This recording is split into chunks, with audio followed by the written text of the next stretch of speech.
Guys आमच्या मम्मीला भीती वाटते एक्सिलेटरची, याच्यावरून यायची. आता तुम्ही मम्मीची मजा बघा. गाईज मम्मीची मजा बघा.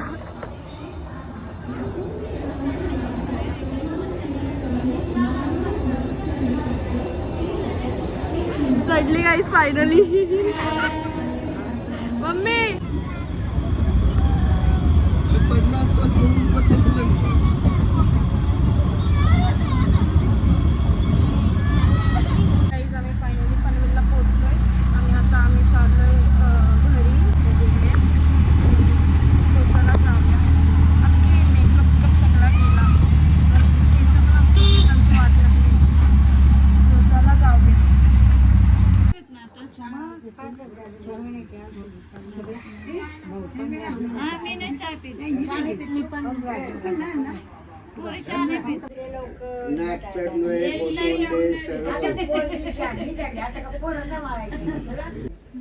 मालेगावचा हा तो वारला ना त्याच दिवशी माहिती तिकडे यायला निघालो होतो.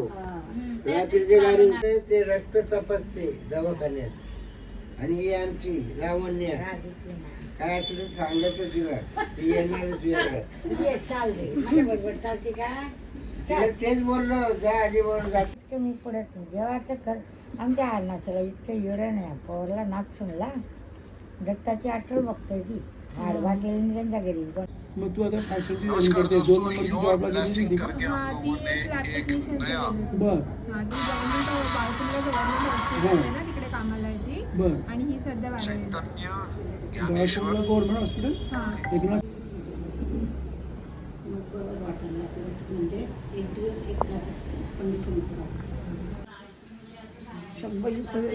गपना हिला उगाच केली. हिला ए इकडे बघ. हिला उगाच केली आम्ही हा ना. विसरली बघा काही. बघा ना मुंबईची केली म्हणून अशी निघाली. थोडेसे पैसे नाही देत आम्हाला. अरे आता कोणाला देते माहितीये का पैसे. आता तसं राहिलं नाही. आता जे असेल ते करून मोकळं होतं माणूस. का केली आपण ही खोटं बोलते. सख्खी आत्या आहे म्हणजे पप्पांची सख्खी बहीण. आणि आता ह्यांचं वय आहे 91. आत्या तुमचं वय किती आहे. 91. आता आत्याचं वय आमच्या 91 म्हणजे आमच्या बाबांची बहीण. बाबा या इकडे बसा. जेवतो आम्ही. बसा इथं. गाईज हे बघा हे म्हणजे पप्पांचे पप्पा आणि ही त्यांची सख्खी बहीण.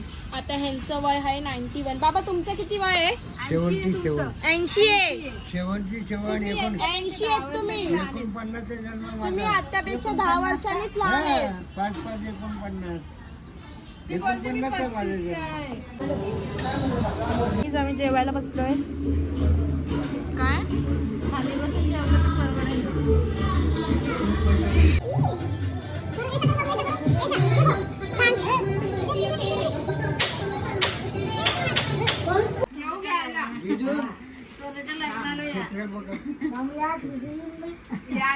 चांगलीच असेल तुम्ही.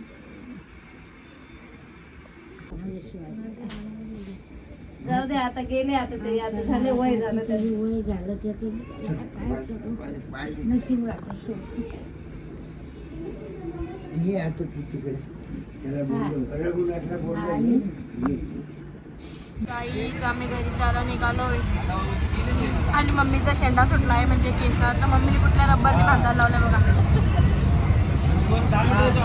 नो ऑप्शन कारण आमच्याकडे रब्बरच नाही. आमची आई बघा कशी पिसालते.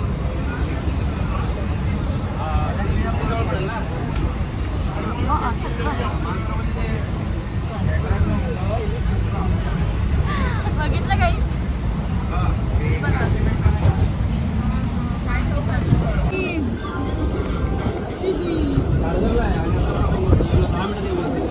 काय मम्मी आहे.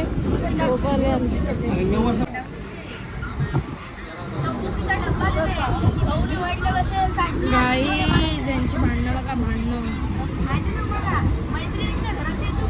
मनापासून हसली.